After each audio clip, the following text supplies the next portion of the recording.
datang ke Baghdad, ketemulah alamat yang dituju. Begitu melihat istana Tuan Syekh, Masya Allah terbelah. Tidak jadi beliau untuk sholatnya, tapi karena ingat pesan gurunya, mintalah nasihat dari guru. Baik Tuan Guru, katanya. Kemudian beliau minta nasihat kepada Tuan Syekh Abdul Qadir Al-Jilani. Apa kata Tuan Syekh? Guruku harus ditingkatkan lagi zuhudnya. Gimana katanya? Gurumu harus ditingkatkan lagi zuhudnya. Si santri ngomong aja, loh kenapa Tuan Syekh mengatakan harus zuhud, sedangkan dia sendiri kelihatannya hobi dunia, sedangkan guru saya sudah jelas zuhudnya. Tapi kok kata Tuan Guru, Tuan Syekh Abdul Qadir Al-Jilani, guru saya harus meningkatkan lagi zuhudnya. Bingung saya katanya. Singkat cerita, pulanglah dia ke pesantrennya. Setelah bertemu dengan gurunya, apa pesan dari guruku, katanya? Dia saja mau menyebutkan gak enak gitu ya, karena merasa tidak cocok dengan keadaan. Kemudian dengan sangat terpaksa beliau menyatakan, wahai Tuan Guru, katanya, menurut gurunya Tuan Guru harus lebih ditingkatkan lagi zuhudnya. Apa langsung penerimaan nasihatnya tersebut? Dia langsung ketawa, hahaha, benar kata guru saya, katanya. Si santri makin bingung tuh, kenapa? Karena zuhud dalam pikiran beliau adalah pakaian compang-camping, hidup dengan rumah yang reot dan makan seadanya, persis seperti apa yang dilakukan oleh guru saya. Tapi ternyata setelah dibuka oleh gurunya, bahwa gurunya mengatakan betul apa kata Tuan Guru, bahwa ketika saya hidup di gudug reot, sebenarnya saya ingin tinggal di istana kayak guru saya. Seketika saya memakai baju compang-camping, sama saya pun ingin pakai pakaian mewah kayak guru saya. Seketika saya makan dengan makan ala kodarnya, ya ala kadarnya apa ala kadarnya? Ala kadarnya ya. Ketika saya makan ala kadarnya, sebenarnya saya pengen makan yang lezat-lezat seperti guru saya. Maka hati saya belum zuhud karena saya masih terpincut dengan kemewahan dunia. Sedangkan guru saya tidak terpincut dengan kemewahan dunia. Sama proses ketika Hajian Zaid Basul Asad Sukabumi datang kepada pesantren Surya Raya, beliau memakai pakaian compang-camping, dengan memakai angkot, dengan memakai sendal cepit, bu, yang merahnya sampai sekarang masih ada apa itu? Masalah itu ya.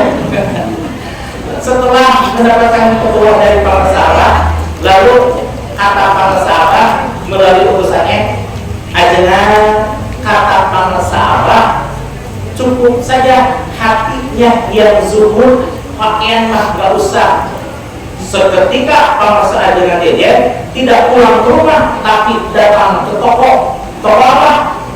Toko baju, toko kain, toko baju, langsung beli jasa paling 2 setel, bikin setel, 2 setel itu membeli safari, membeli jas 2 setel. Jadi langsung membeli berapa? 4 setel. Kalau namanya kayaknya gitu ya. Sampai sekarang pesantrennya juga luar biasa, 6 hektar itu. Nah, langsung pada bulan itu beliau membeli mobil. Jadi zuhud itu nggak usah ditampakkan dalam pakaian, dalam rumah, dalam makanan. Yang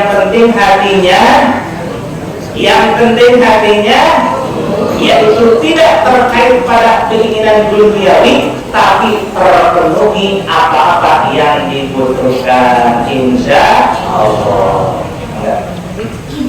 Hadirin rahimahullah, sedikit mengutip kalimat Sayyidina Ali, al-ilmu khairun minal mal li'annahu yahrusuka wa anta tahrusul mal. Ilmu itu lebih baik daripada harta, karena harta bisa karena ilmu bisa menjaga kita, sedangkan harta harus kita jaga. Ibu, kita lihat, ada nggak orang yang berilmu banyak, orang yang pintar, orang yang keilmuannya luar biasa seperti UAS, Apakah mereka takut ilmunya dicuri? Nah, justru mereka semakin dikeluarkan ilmunya, semakin diberikan ilmunya, semakin kecerdasannya semakin ditampakkan oleh Allah Subhanahu wa Ta'ala, dan juga derajatnya Allah semakin angkat. Sebagaimana dalam Al-Quran, yarfa'illahu alladhina amanu minkum walladhina utul ilma darajat. Allah akan mengangkat derajat seseorang dengan keilmuannya, ya, dengan beberapa derajat. Yakin ketika orang yang berilmu di sana, Allah akan angkat derajatnya. Maka kalau orang, kembali lagi ke ucapan Sayyidina Ali, kalau orang yang banyak hartanya, kira-kira ketika rumahnya nggak dikunci, tenang tidak? Punya emas logam mulia 20 gram aja, ibu di rumah kira-kira kalau rumahnya nggak dikunci takut nggak bu? Ibu rumah ada di rumah, ada mobil, ada motor, kalau mobilnya nggak dikunci, kalau motornya dikunci takut nggak bu? Takut. Kenapa? Karena harta itu mencapai kita, harta itu harus kita jaga. Ibu punya berapa rupiah bu? Terkadang kita hilang 1.000 aja bu, ibu suka jaga nggak bu? Udah 80 bulan gitu. Ini tadi buat beli masak kok cukup, padahal kok ini jadi hilang gitu kan, dan lain sebagainya. Lalu ketika diri kita masalah harta, kadang hal sepele pun mungkin beberapa rupiah saja, terkadang kita ketakutan, banyak ketakutan dalam diri kita. Namun padahal kata Sayyidina Ali tadi, al-ilmu khairun minal mal. Karena kalau ilmu bisa menjaga kita. Aku yakin ibu, kalau ibu punya ilmu, gak bakalan ada yang takut nyuri ibu. Contoh, ibu pintar, ibu bisa ngapain aja. Ada yang takut nggak bu? Saya takut dicuri ilmu saya. Ibu tutupin, ibu gembok kalau ada yang duduk. Ya, kenapa? Karena ketika justru ilmu semakin diamalkan, ilmu semakin dibagikan, bukan semakin berkurang, tetapi ilmu semakin bermanfaat, dan juga ilmu di sini akan terus menjaga kita. Maka anak-anakku sayang, soleh dan soleha, bangun kita. Halo, bangun. Entah yang ada hartanya doang, ilmu hilang. Ya. Maka hadirin rahimahullah, kalau kita lihat masalah ilmu, terkadang bukan sekarang lagi marah ketika mencari ilmu. Yang kita cari bukan masalah ilmunya, terkadang siapa yang memberikan ilmu tersebut.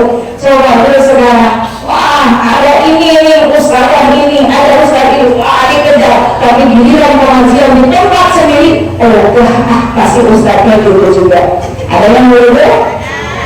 Nah ini kita jangan melihat siapa yang memberikan ilmunya, ya, keberkahan mau siapapun yang memberikan ilmu tersebut, apapun yang ilmu diberikannya, bukan masalah seberapa banyak ilmu yang didapatkan, bukan seberapa jauh yang kita cari, namun seberapa ketakwaan kita dan kecintaan kita terhadap ilmu pengetahuan. Ya, maka sebelum kita mencari kemana-mana, jangan sampai majlis duha dikejar, ya. Majlis sendirinya masih ketemu dulu lagi, ya. Enggak, justru kita hidupkan majlis yang sendiri, kita hidupkan majlis duha, kita hidupkan majlis dimanapun, kita hidupkan. Mudah-mudahan dengan cintanya kita terhadap ilmu pengetahuan, Allah semakin menjaga kita. Amin ya Allah ya Allah. Niatkan dalam diri kita sekarang, jangan mencari siapa sih pembicaranya, siapa sih yang memberikan ilmunya. Kenapa?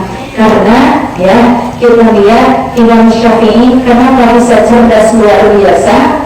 Beliau ini ketika mau belajar, ketika mau mencari ilmu, bukan melihat siapa gurunya, namun ya Allah, tutupi aib guruku, tutupi aib guruku, jangan saya melihat aib guruku. Kenapa? Karena ingin kemanfaatan ilmu guru-guru kepadamu. Siapapun yang memberikannya, bagaimanapun yang memberikannya, namun yang paling utama